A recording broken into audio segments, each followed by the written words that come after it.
Welcome to கல்லாஸ் curry world. இன்றைக்கி நம்ம என்ன பண்ண போகிறோன்னா, இந்த கோதுமை மாவு வச்சு நல்ல சாஃப்டான ஒரு புட்டு தான் பண்ண போகிறோம். அது நம்ம கை வச்சு மாவு பிசைய வேண்டாம். அதேமாதிரி கையே படாமல் நம்ம ஈஸியாக நல்ல பஞ்சு மாதிரி உள்ள புட்டு பண்ண போகிறோம். கரெக்டாக நீங்கள் ட்ரை பண்ணி பாருங்கள். ஓகே, இப்போ அதுக்காக நான் கோதுமை மாவு தான் எடுத்துருக்கிறேன். நல்ல ஹெல்த்தியான புட்டு, ஈஸியாக பண்ணிடலாம். ரொம்ப சாஃப்டாகவும் இருக்கும். நம்ம காலைல பண்ணால் சாயந்தரம் வரைக்கும் அது சாஃப்டாகவே இருக்கும். காஞ்சி போகையெல்லாம் செய்யாது. அவ்வளோ தூரத்துக்கு நல்ல அருமையான கோதுமை புட்டு தான் நீ பண்ண போகிறோம். 2 கப்பு கோதுமை மாவு இந்த பவுலில் சேர்த்துருக்குறேன். இப்போ 1 கப்பு கூட சேர்த்துருக்குறேன். அப்படி டோட்டலாக 3 கப்பு கோதுமை மாவு எடுத்துருக்குறேன்.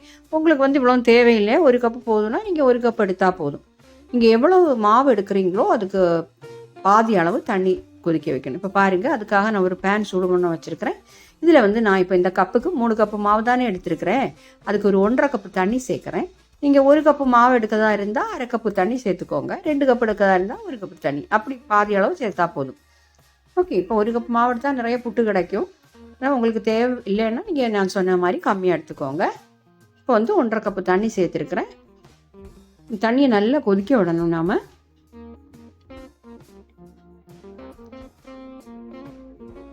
இதில் நாம் இப்போ 2 டீஸ்பூன் நெய் சேர்க்கலாம். இது ஒன்றும் சேர்க்கணுன்னு கட்டாயம் கிடையாது. நெய் சேர்க்கணுன்னு நம்ம விருப்பம் இருந்தால் மட்டும் நீங்கள் சேர்த்தா போதும். சேர்த்தா இன்னும் கொஞ்சம் நல்லா டேஸ்ட்டாகவும் நல்ல ஹெல்த்தியாகவும் இருக்கும். நெய் நல்ல ஹெல்த்தியானது தானே. ஓகே, இனி இதில் தேவையான அளவு உப்பு சேர்த்துக்கலாம்.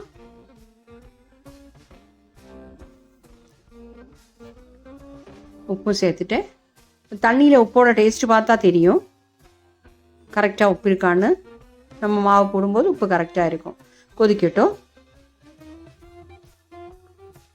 பாருங்கள், நல்லா கொதிக்குது. இப்போ ஃப்ளேம் ஆஃப் பண்ணிடலாம். ஃப்ளேம் ஆஃப் பண்ணதுக்கப்புறம் நாம் எடுத்து வச்சுக்கக்கூட கோதுமை மாவு இதில் சேர்த்துடலாம். ரொம்ப ஈஸியான மெத்தட் இது.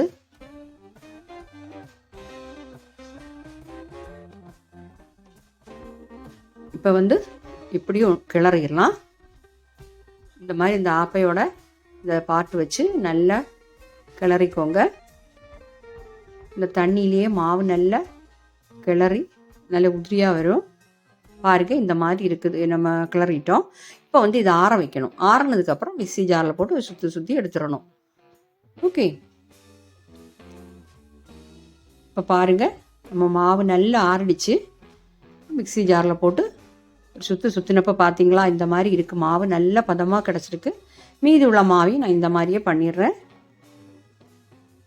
இதை பவுட்டில் சேர்த்துட்டு மீதி இப்படி பண்ணிடலாம். நாம்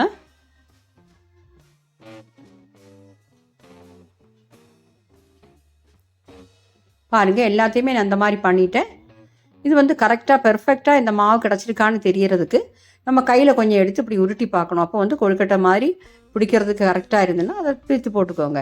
இருந்துன்னா இந்த மாவு நல்ல பருவமாக இருக்குது நம்ம புட்டுக்குன்னு அர்த்தம். இனி நாம் புட்டு பண்ண வேண்டியதான்.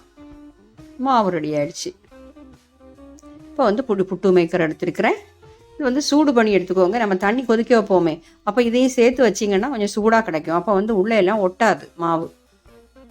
இதில் முதல்ல தேங்காய் சேர்த்துக்கலாம். உங்களுக்கு எப்படி தேவையோ, ஒரு 4 பீஸாக போடணுன்னா நீங்கள் இடையில தேங்காய் போட்டு போடலாம். 2 பீஸாக போடணுன்னா அப்படியும் போட்டுக்கலாம். நான் இப்போ 2 பீஸாக தான் போடுறேன். பாருங்கள், 2 டேபிள் ஸ்பூன், அந்த பெரிய ஸ்பூனுக்கு 2 ஸ்பூன் நிறைய தேங்காய் போட்டிருக்கிறேன். இந்த மாதிரி மாவையும் சேர்த்துடலாம்.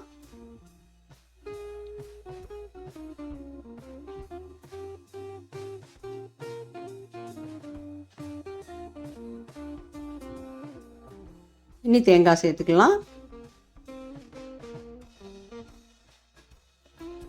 தேங்காயெலாம் உங்கள் இஷ்டத்துக்கு போட்டுக்கலாம். கொஞ்சம் கூட்டினாலும் குறைஞ்சாலும் ஒன்றும் பிரச்சனை இல்லை.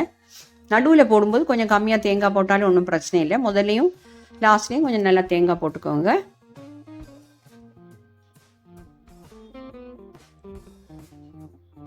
இது சூடாக சாப்பிட்றது எதுவுமே இல்லாமல் தனியாக இந்த புட்டை சாப்பிடலாம். அந்த தேங்காயும் அந்த கோதுமை மாவும் சேர்ந்து சாப்பிடும்போது நல்ல டேஸ்ட்டாக இருக்கும்.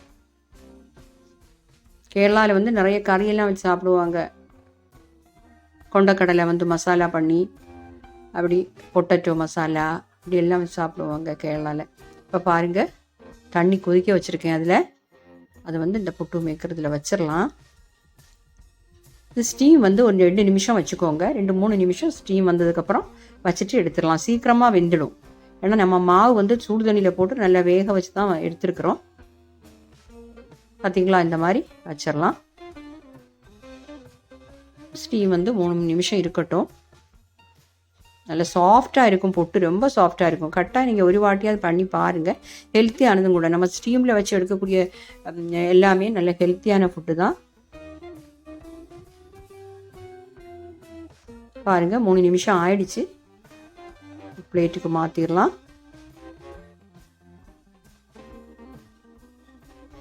இப்போ அருமையான கோதுமை மாவு புட்டு நம்ம கைப்படாமல் மாவு பிசையாமல் சூப்பராக கிடச்சிருக்கு. ரொம்ப சாஃப்டாக இருக்கும். நீங்கள் நம்ம காலையில் பண்ணி ராத்திரி எடுக்கதா இருந்தால் கூட சாஃப்டாக இருக்கும். அப்படி வச்சுருந்து சாப்பிட்டு பார்த்துருக்குறேன். ஓகே, ட்ரை பண்ணி பார்த்துட்டு உங்கள் ஃபீட்பேக்கை கட்டாயம் தெரியுங்க. இது கூட உங்களுக்கு விருப்பமுள்ள எது வச்சு வேணாலும் சாப்பிட்லாம். சுகர் வச்சு சாப்பிட்லாம், நாட்டு சர்க்கரை வச்சு சாப்பிட்லாம், இல்லைன்னா நீங்கள் வந்து ஏதாவது மசாலா வச்சு சாப்பிட்லாம். எல்லாத்துக்குமே நல்லா இருக்கும் இந்த புட்டு. இப்போ கோதுமை மாவில் பண்ணும்போது நல்ல ஹெல்த்தியும் கூட. இப்போ வந்து மாவு பிசைய முடியலன்னு நிறைய பிகினர்ஸ் எல்லாம் புட்டே பண்ண மாட்டேங்கிறாங்க. இது வந்து ஈஸியான மெத்தடு. இந்த மாதிரி நீங்கள் மாவு மிக்ஸ் பண்ணிங்கன்னா சூப்பரான புட்டு கிடச்சிடும். இப்போ யாருமே இனி புட்டு மாவு பிசைய தெரியலைங்கிற கவலை வேண்டாம். Okay, thank you.